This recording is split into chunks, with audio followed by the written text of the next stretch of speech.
है, plus middle east और US Russia Ukraine की जो प्रॉब्लम चल रही है, उससे किस तरह का असर आप देखते हैं हमारे एक्सपोर्ट को लेकर? भारत विश्व में एक उभरती हुई अर्थशक्ति है।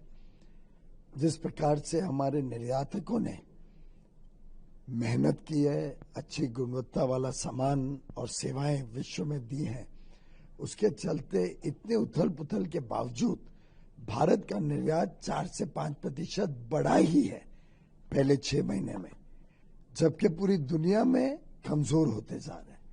ये दर्शाता है कि भारत प्रधानमंत्री नरेंद्र मोदी जी के कुशल नेतृत्व में, और आज तो उनके देश सेवा के जीवन का, उनके एक मुखिया के रूप में सेवा के 25वें वर्ष में उन्होंने प्रवेश किया है।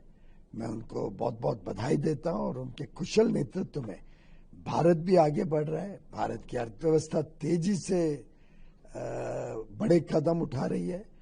भारत में समावेशी विकास हो रहा है और निर्यात भी लगातार निरंतर बढ़ते जा रहा है। क्या आउटकम माना जाए आपने तमाम मीटिंग्स की यहाँ के कंपनीज के हेड्स के साथ? इसके अलावा जो है एफटीओ को लेकर आपने शुरुआत करी है, टर्म्स ऑफ रेफरेंस को लेकर। कतर और भारत के बीच में आपसी संबंध बहुत सुधरे हैं, बहुत अच्छे हुए हैं।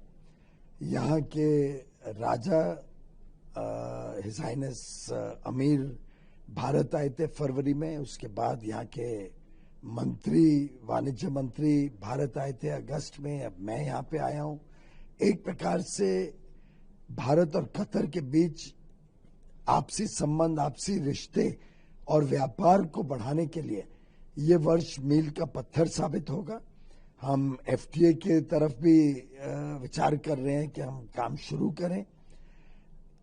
आपस में व्यापार कैसे बढ़ना, एलएनजी का तो सबसे बड़ा कॉन्ट्रैक्ट कतर के साथ किया गया है। 20 साल का 2048 तक लगभग $80 बिलियन का कॉन्ट्रैक्ट किया गया है।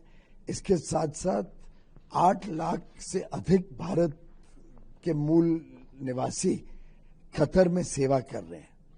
उनकी देखरेख भी कतर की सरकार बड़े अच्छे तरीके से कर रही है और मुझे विश्वास है कि आगे चल के व्यापार में भी हमारे संबंध और आगे बढ़ेंगे। सर, यूएस के साथ जो हमारी बायलैटरल ट्रेड को लेकर कहां तक पहुंची? अच्छी बातचीत चल रही है। लगातार हम संपर्क साधे हुए हैं और आने वाले दिनों में मुझे विश्वास है कि कुछ ना कुछ समझौते की तरफ हम बढ़ेंगे। प्रधानमंत्री जी 24 साल अपने उसके सत्ता को पूरा करे हैं एज ए सीएम और प्राइम मिनिस्टर, और बिहार इलेक्शन में अब देश गया हुआ है, अगले महीने चुनाव है। किस तरह देख रहे हैं बिहार इलेक्शन? मैं सिर्फ थोड़ा सा संशोधन कर दूं।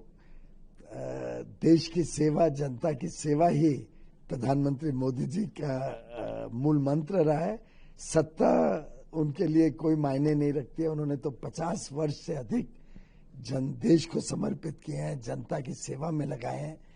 और जिस प्रकार से गत 24 वर्षों से जनता की सेवा हो, जनता का जीवन सुधरे, 25 करोड़ गरीबों को गरीबी से बाहर निकालने की बात हो, विश्व का सबसे बड़ा स्वास्थ्य का सेवा देने का योजना हो, आयुष्मान भारत, 80 करोड़ लोगों को मुफ्त में अनाज देने की बात हो, और भारत की आर्थिक व्यवस्थाओं को सुधार करते हुए हमको विश्व की सबसे तेज गति से बढ़ती हुई अर्थव्यवस्था बनाने का जो काम माननीय प्रधानमंत्री नरेंद्र मोदी जी ने किया है, हम सब गर्व करते हैं उनके सेवा भाव का।